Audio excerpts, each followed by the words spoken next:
Matinding ng Association of Southeast Asian Nations ang nangyayaring sigalot sa West Philippine Sea.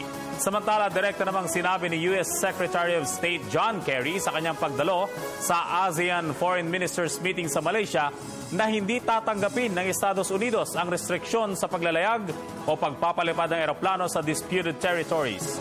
Muli si Julius Samburun sa detalye. We remained seriously concerned. Ito ang mga katagang binitawan ng mga foreign ministers na dumalo sa ika-48 Association of Southeast Asian Nations o ASEAN meeting sa Kuala Lumpur, Malaysia na may kaugnayan sa nangyayaring agawan ng teritoryo sa West Philippine Sea.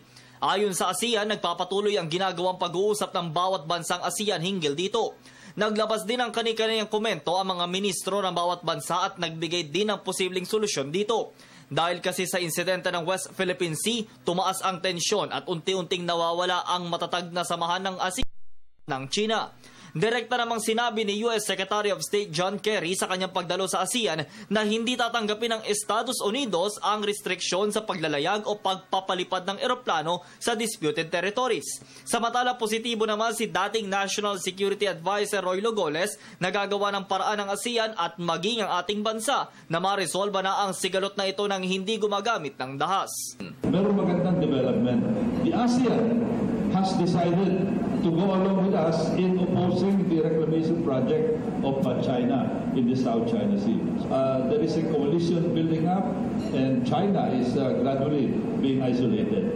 Ipinaalala pa ni Goles na taong 1994 pa nang magsimula ang China sa pagtatayo ng ilang maliliit na istruktura sa Mischief Reef at taong 1999 nang magdagdag pa ito ng iba pa nilang istruktura na imbes shelter ng mga mangingisda ay naging military installations na ito. Kaya tunay na apektado ang lalo na malapit sa Kalayaan Islands. Yung ginagawa ng China sa paligid namin dati, hindi kasi kami sanay na makakita ng kapitbahay na considered unfriendly.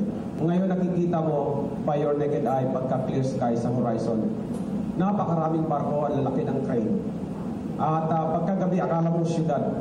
Patuloy na ding inaalam ng Philippine Coast Guard kung saan nagmula at kung sino ang nagmamay-ari ng dambuhalang oil containment boom na may Chinese markings na napadpad sa baybayin ng Zambales. Pero hinala ni Zambales Governor Hermogenes Sebdanen Jr. na ito'y posibleng galing sa reclamation site ng China sa Spratlys Island at napadpad lamang sa Zambales dahil sa sama ng panahon. Para sa Telebisyon ng Bayan, ako si Julius D. Samburon.